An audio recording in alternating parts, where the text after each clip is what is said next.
You're joining me today in a spectacular place. This is the Spittal of Glensheen, the Cairngorm Mountains. A simply stunning place, as you can see behind me, the snow-capped mountains. And what I want to talk to you about today is mountaineering, backpacking, hiking over the mountains, and how you would warm up for that kind of event, that kind of activity, so as to prevent yourself from getting any kinds of injuries when out in these spectacular mountains. And as you can imagine, if you're out on a mountain like this, it's going to be a major problem if you pull a muscle or sprain an ankle. What might be a simple injury somewhere else that's not really going to cause you any major dramas, here could cause you a serious problem.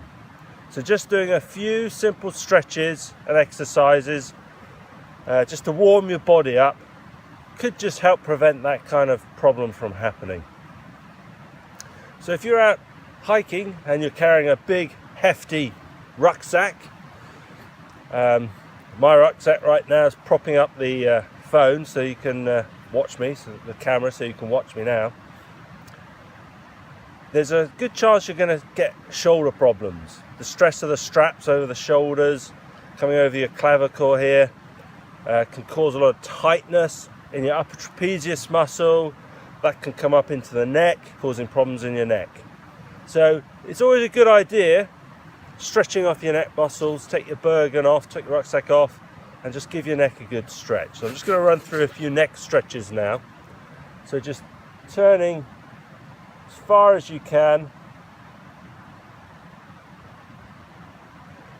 So if you saw me there, I was just turning as far as I could to the left, and then I just use my hand just to press a little bit further. And then just turning to the right and press. Just stretch the neck muscles out. And then look down. Okay, and then looking up, like so. Just give the neck muscles a good old stretch. Now, the upper trapezius muscle here will get very tight if you're carrying a heavy Bergen.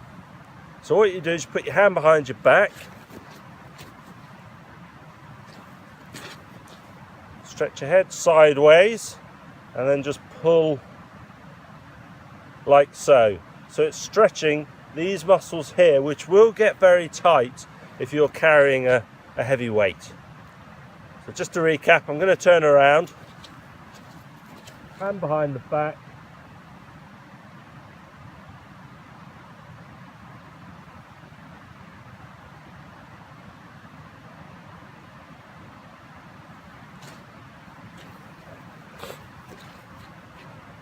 and that should just help to loosen up your neck muscles. Next, rolling the shoulders. So I'm just doing big circles with the shoulders just to help the muscles here just to release, and therefore cause you fewer problems when you're carrying a heavy weight. Now your trunk. Again, carrying a heavy Bergen, a lot of stress on your back and your trunk muscles. Okay, so very important to stretch those out. So what you can do is just swing. That's a bit of a gentle warm up. Just swinging side to side, just gently loosening things up.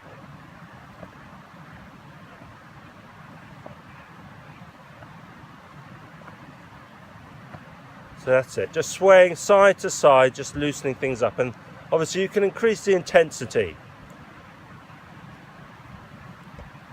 As you warm up, you just increase intensity. Knees slightly bent. Lost my balance slightly there, didn't have my knees bent.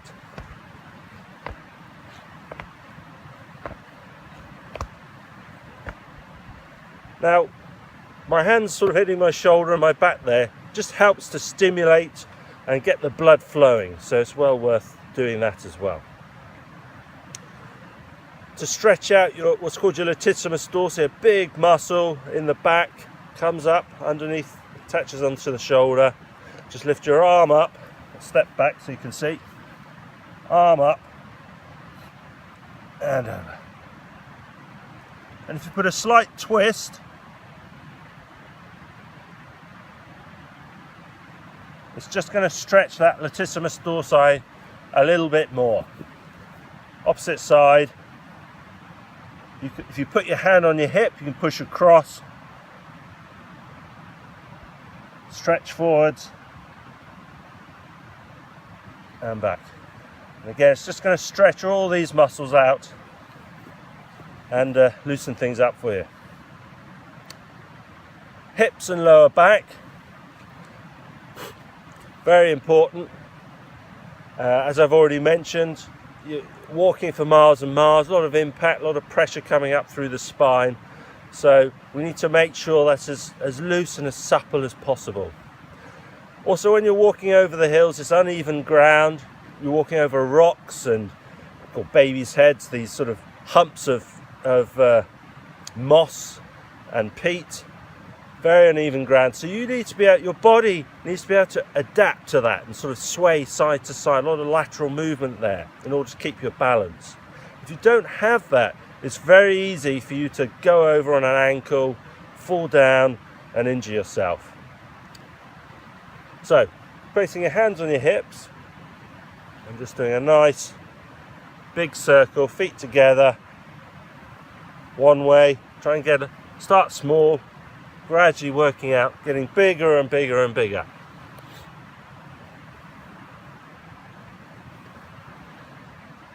Change direction. Nice big circle.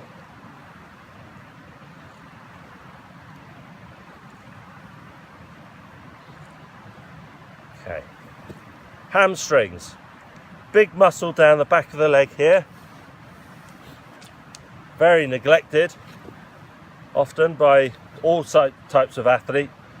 So we need to stretch those out. I'll just step back. You'll excuse my Wellington boots. So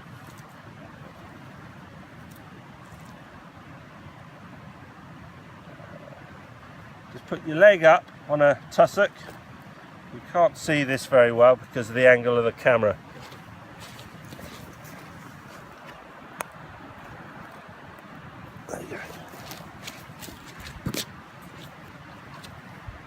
There you go.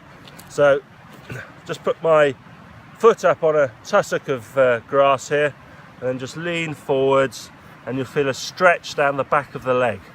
Now the important thing when stretching something like your hamstrings is you have to hold the stretch for at least 20 seconds for it to be effective, and I always tell people to do it at least 3 times as well. If you hold it for less than that and stretch it only maybe once, you're not really going to stretch it out as much as perhaps you could. Now for this video I'm only going to do it once, but at home 30 seconds 3 times is a minimum, and you could easily do up to a minute stretching your hamstrings. And the reason for that, it's a big muscle. You need to give it plenty of time to stretch out. If you do it for less than 30 seconds, the muscle spindles, the muscle fibers which are knitted up like this, they need to have time to just stretch out like so. So you need to do it for a good 30 seconds, if not more. Smaller muscle groups, perhaps in the shoulders, not as big, you don't need as much time. That was Barney, my dog, just walking past there. Okay. Other muscle group to stretch are your quadriceps. That's the muscle on the front of your thigh. So you need a good sense of balance, but this will help with your sense of balance anyway. So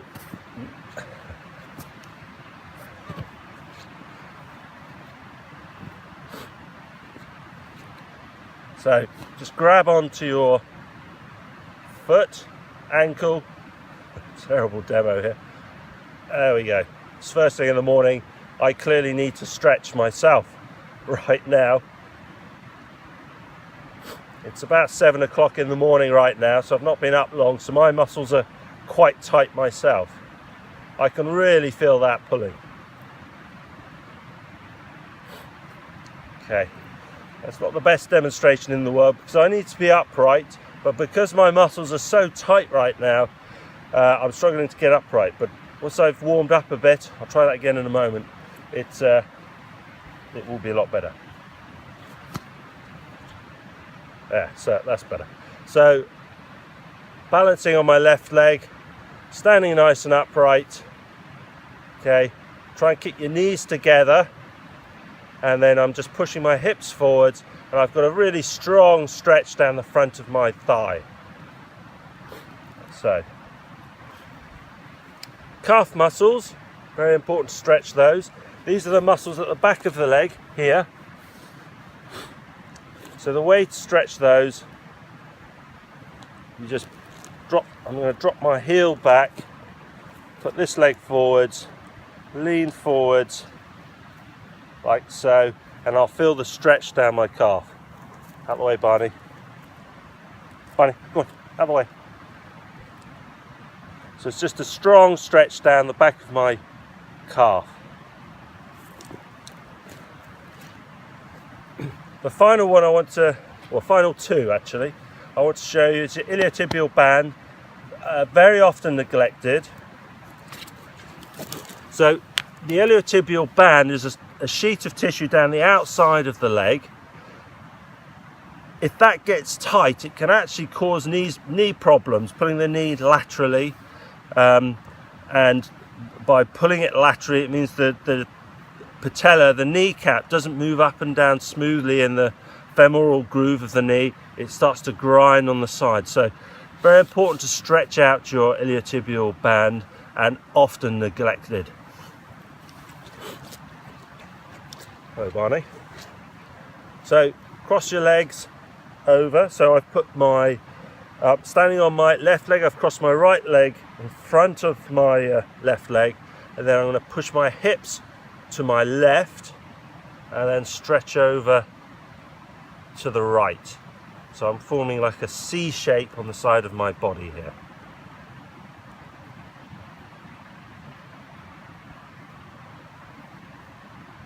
And back up. Good.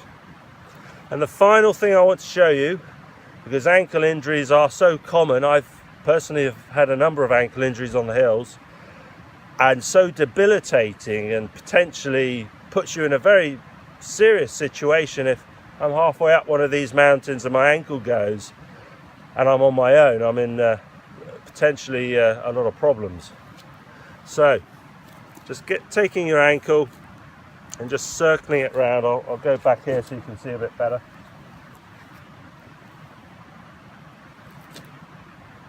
And just literally just circling round. One way and then the other.